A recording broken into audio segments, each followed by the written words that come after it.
And whilst we all know that the best way to teach an athlete is to say something that they don't understand in a tone that presumes that they do, and then go to the other side of the track and yell it at the top of your lungs at them. High hips! Get your hips high! High hips, high hips, high hips! I'm going to try this new but unproven and inefficient technique in athletics of explaining it. Call me crazy.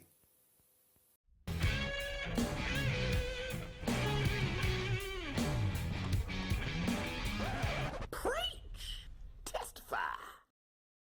High hips equals full extension of the leg when it's on the floor, or full hyperextension of the leg when the foot's behind you. While some people think that this cultural phenomenon of high hips has been brought about by governments' lenient attitudes towards marijuana, I can confirm that it's not created by rubbing hash oil on your nether regions. In fact, high hips is both a postural and a dynamic issue. Let's start with postural. If you can't stand straight up with your glutes squeezed, neutralizing your pelvis, then even if coach yells those two alliterated words into your face with a bullhorn, it won't move your bones into the correct position. Shocking, I know. But let's say that you can stand straight as Sergeant Hartman. Where's your center of mass?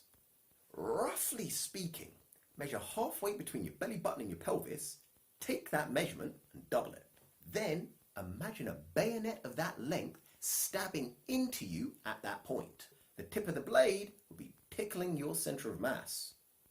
If when you sprint, your hips are lower than your normal standing center of mass, that's low hips. So why would anyone in their right mind deflate their hip height? There are a couple of reasons. They can happen at different points of the race. Raison 1. In acceleration, the athlete refuses to extend properly. But these low riders misunderstand what staying low in acceleration means. To accelerate real sweet-like, you're looking to be the same height as when you're standing tall. The only difference is you're leaning like a smooth criminal.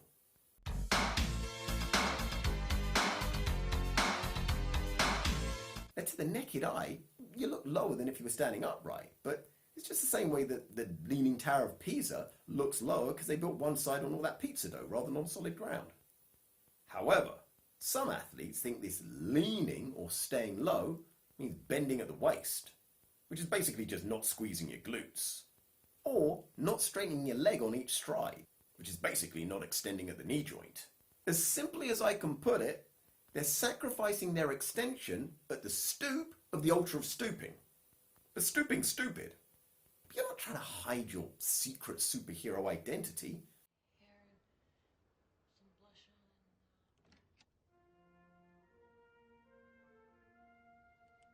Stand tall, extend on every stride. Let the lean keep you low.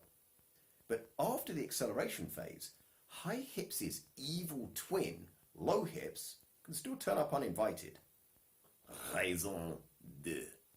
He gate crashes because you can't control the eccentric forces when you hit the floor.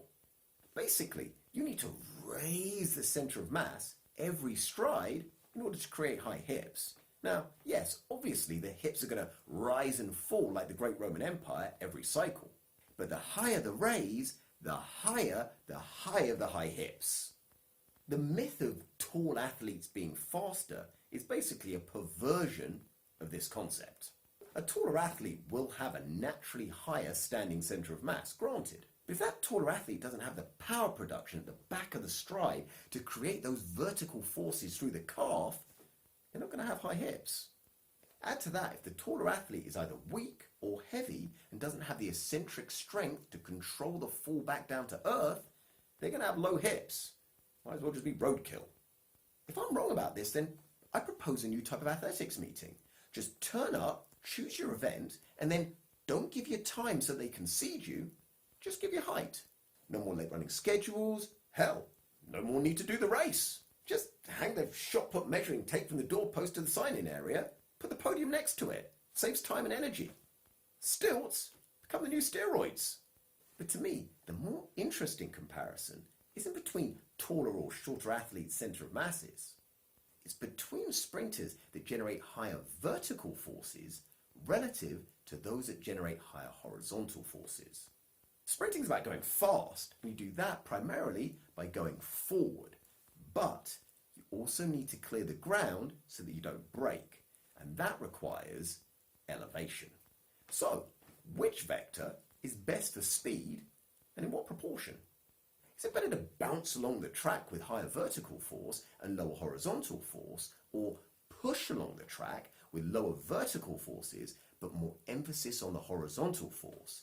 And how does wind affect all of this? Only there was a way of explaining this.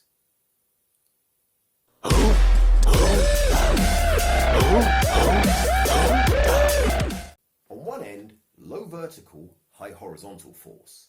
On the other end, high vertical, low horizontal force. The left end is the sprinter, the right end is the high jumper. These are the extremes. We want to analyze a part of the left-hand side of the spectrum where we're tweaking vertical and horizontal forces. You need enough vertical force to get the leg to cycle back through and get the foot underneath or behind the center of mass, but not too much because you're actually decelerating when you're in the air. The air time is the result of the push off the floor. The foot on the floor is the cause, the air time is the effect, so invest in a cause. Become an activist. Activate your glutes and calves on takeoff. You can spend your time complaining about inequality or become an SJW, a spatial justice warrior, and join the cause. The cause of generating more force behind your body. MAGA. Make airtime great again. But you need to produce the right amount for your body weight, the wind, and the energy return from the track. No more, no less. Any more and you waste valuable time that you could be going forward. Any less and you create a braking force. But all these variables differ from race to race. This might explain why running a PB isn't as easy to predict. There are a lot more variables than whether you're in shape, you feel good, and whether you had your Weetabix that morning. If you know what's good for you, you do. Okay. And that's why where you apply force is so important. It's better to apply a small force in the correct place than a bigger force in the wrong place. And a big factor that determines where you apply that force is your flexibility in the aptly named sprinter splits.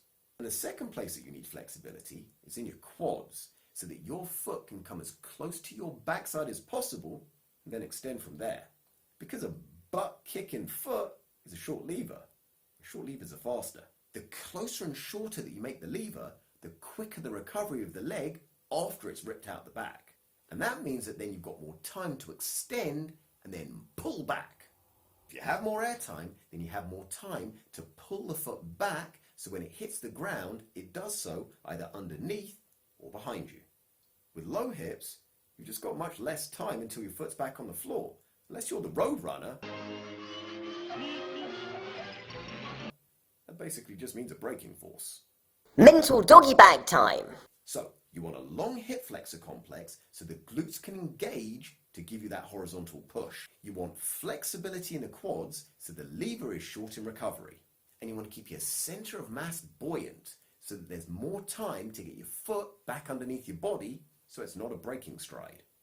And if you have all of those biomechanical qualities, well then it's just about adding more force against the floor.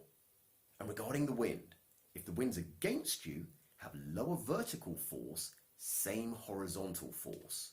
Basically, same glute, less calf.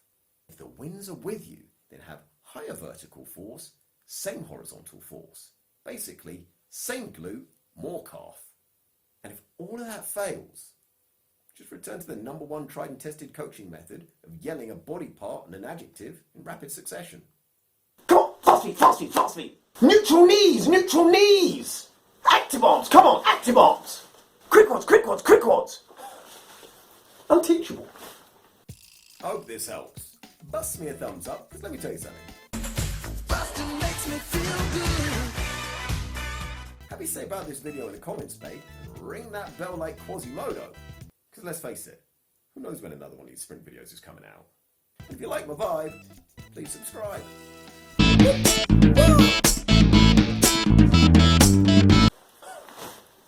a learning disorder.